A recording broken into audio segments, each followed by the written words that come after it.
Getting started with photography can be quite overwhelming. I mean, once you get a DSLR, then you gotta start learning about exposure triangles and composition and lighting. So much lighting. Once you finally get all of that worked out and you get a raw photo out and you plop it into a photo editor of your choice, well, then you're going to be faced with an absolute arsenal of different sliders and toggles and settings. So I thought that today I would go back and I would grab a couple of my earliest photos and re-edit them the way I would today. Let's hop into the first photo and I'll show you what's wrong. I'll show you where to go. It's not the worst picture of all time, but there's a lot I would do differently today. But in the edit, you can especially see a couple of things. The white balance is a bit all over the place. Saturation is a bit much for my taste. And the classic. Every beginner thinks that all of the photos need to be really sharp. And when they have a camera that isn't producing the sharpest image, you go into the editing software. You take that clarity slider and you max it all the way. And that just gives you this artificial sharpness that it just doesn't look good. It doesn't look like it should. So if you're a beginner, be easy on that clarity slider, okay? And now here is the raw photo itself. So this is not the exact same photo, but this is from the same series. There was about 6 pictures with 4 of them out of focus. Now this is the other one that is in focus, but I just like it a bit more because it's from a downward angle, so it's more of a hero shot sort of vibe, if you will. Now the first thing that I did was crop it in. I tend to crop in 1:1 right now because I'm doing my 365 challenge, so this is all going to the social medias, Vero and Instagram. So just keeping it in the third and making the fountain or the pump, fake pump, the hero of the shot. That's the first thing I did, but I knew what I wanted the end result to look like. So the first thing that I actually did was that I added a LUT to this photo. And it was a particular one. It's called Iced on one's standard LUTs. And what I want to go for with it is a very heavy focus on the orange and teal. I know it's very trendy, but I've really been liking it so far, so that's a bit of a spoiler for all 3 photos here.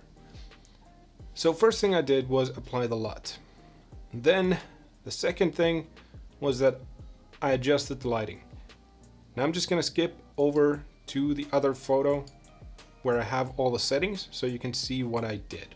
So here you can see this is the same thing cropped in with the lighting differences. So looking at this with just the LUT, this is what I started to work with. This is with the lighting and the LUT applied. A bit more contrast, a little less saturation. From there, I wanted to go a bit further with the contrast, so I applied curves. Now what curves are basically when you have a contrast slider. When you increase contrast with that slider, the darks go darker and the lights go bright areas go brighter. With curves, you can fine tune that. And that is what I did with my curves. Now from there, I started adjusting colors. Now this is going to be a big difference. From there, I applied a vignette to bring more focus to the middle of the picture. But I wasn't done. This didn't say what I wanted it to say. So I went and I applied 2 masks. One was to blur and darken the background a bit more. So the pump, my hero, would be a bit more on show.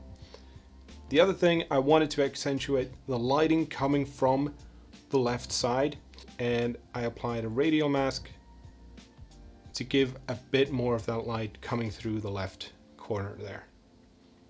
And this is what the finished image looked like. A very heavy edit.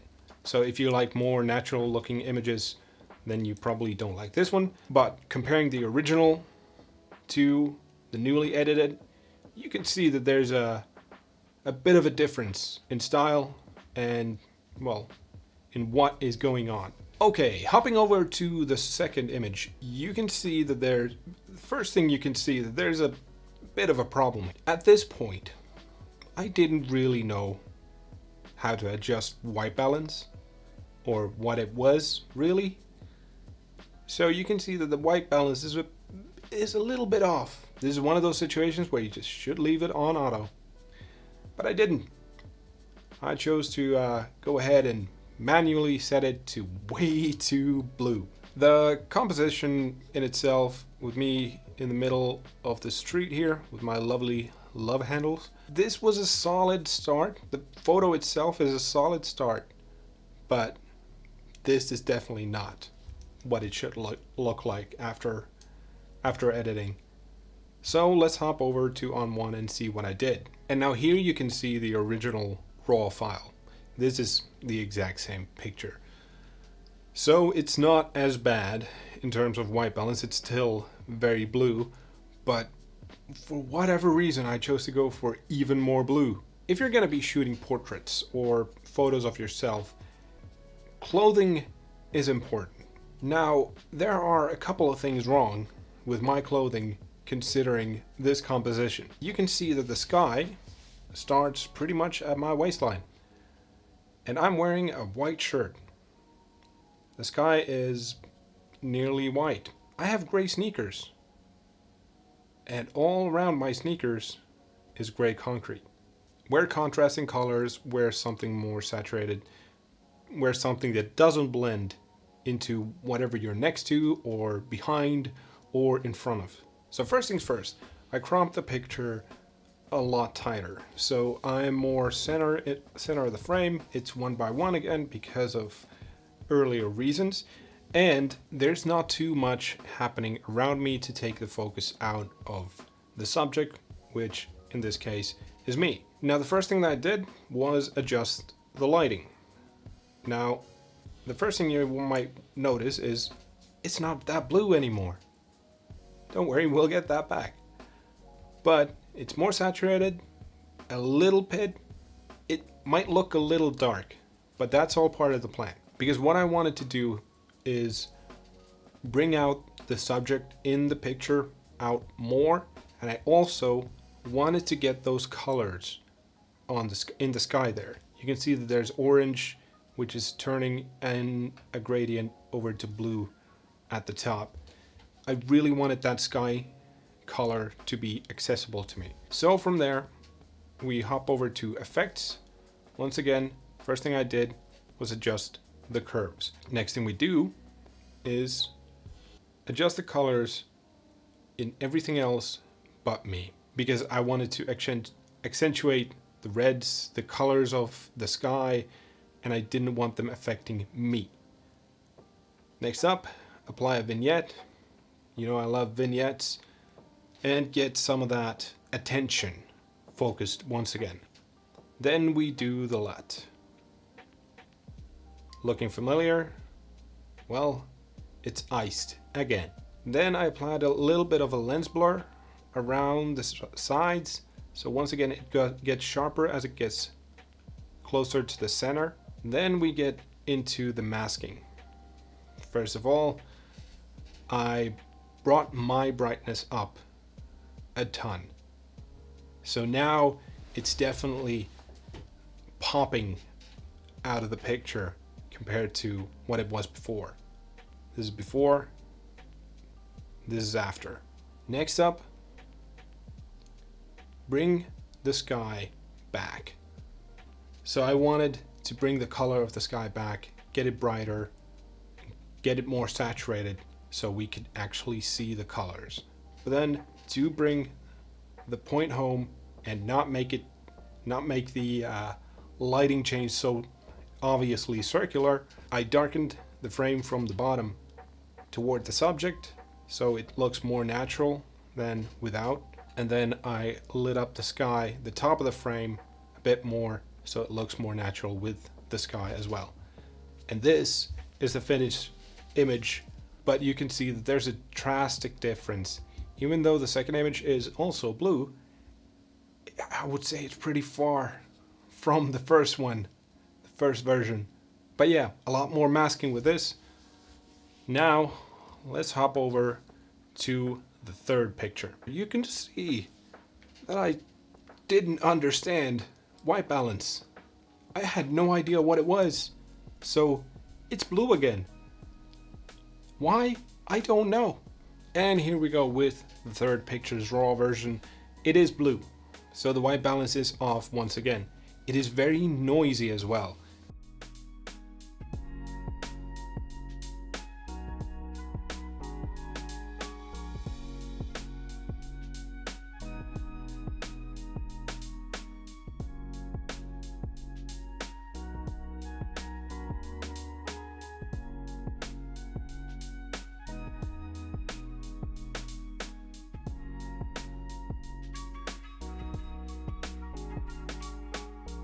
But that is all the three pictures now edited, and you can see what sort of changes I've made and why I made the changes that I made.